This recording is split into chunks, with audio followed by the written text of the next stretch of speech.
Glamoroso noong araw ang mga sinihan sa Escolta, Avenida at Quiapo, gawa ng mga tanyag na arkitekto. Dito ginaganap ang mga premiere nights ni na Susan Roses. Ako pa kita iniintay eh. Something. Kahapon pa rin naghihintay yan sa'yo. Nagkamali ata ako ng bahay na pinuntahan. No. Akong ibig mong dalaga. Hindi ka. At Gloria Romero. I don't care who you are. Basta ang nalalaman ko, iniibig na. Robert, napakaligaya mo. Alam mo, Ana, wala akong hinahangad ngayong kundi marinig sa yung mga labi na iniibig mo rin ako. Ikaw pa lamang nagturo sa akin ganito ang ibig. Nagkamamahal kita. FPJ at Dolphy.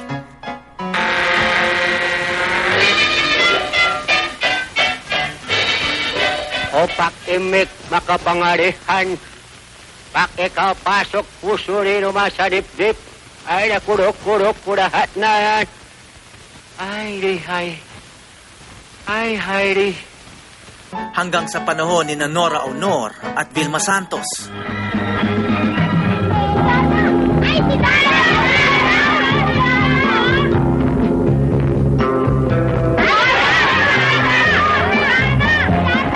Alkalde, sa pagparito ko'y nakita ko sa daan ng malaking pinsalong nangyari.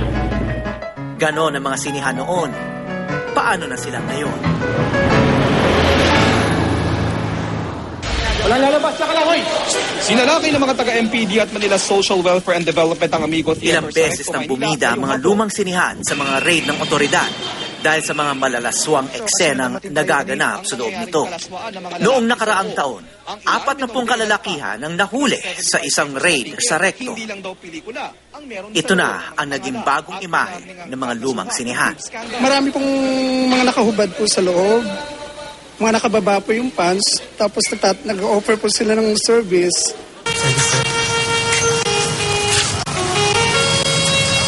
Isang imaheng natuklasan pa sa ibang bansa sa pelikulang Service ni Brillante Mendoza. Actually, nag-umpisa itong service na to nung ginawa ko yung masahista, no? So sabi ko, I'd like to do something about another kind of underground sex prostitution. So I thought of yung mga service boys, no?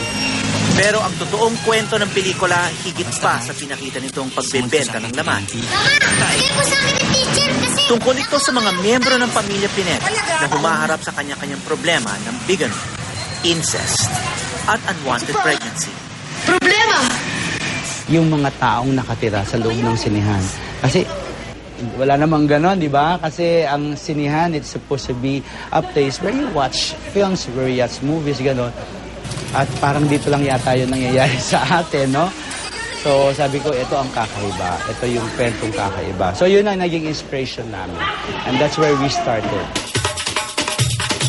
Umani ito ng iba't ibang parangal at na-nominate sa prestigyosong Cannes Film Festival sa Pranses. Ang lumang sinihan sa Pampanga kung saan sinut ang Service. Scene 40, shot 1, take 1. Alalang-alala pa raw ng isa sa mga bida nitong si Jacqueline Jose. I used to live in Pampanga. Okay. Nakita ko yung family theater na yon when I was young. Merong exorcist pa yun palabas. Talagang big time, that theater. It was so, parang nakakalungkot when I saw it again. Parang, pumupunta ron mga mayayaman, cars. Tapos ngayon, nag-deteriorate. Tapos naging nga, yung kinento sa service na what happened to the cinema. Ready, sound! Ang dating karangyaan ng mga standalone theater sa Maynila, tila hindi pa nabubura sa mga alaala ng mga veteranong artista. Tulad ni Julio Diaz, na isa ring bida sa Service. Actually, doon ako pinanganak sa Quiapo. And gusto kong kayo malaman nyo, since ito pinag-usapan natin, the center ng entertainment noon ay nasa Quiapo talaga. Which, ang dami kong nakitang sinihan noon. Isa sa mga favorite na sinihan ko doon yung Times Theater. Okay, Times Theater, among the sinihan doon na nagpapalabas sa mga Hollywood films ay yung Times Theater at Boulevard Theater. Ready?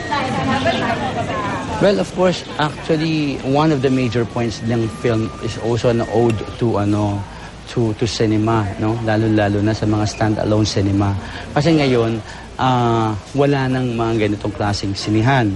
Multiplex na yan, ang mga cineplex na ngayon. So parang isang bahagi ng ating kultura ang nawala, ang natanggal sa ating mga Pilipino at sa ating mga manonood, no?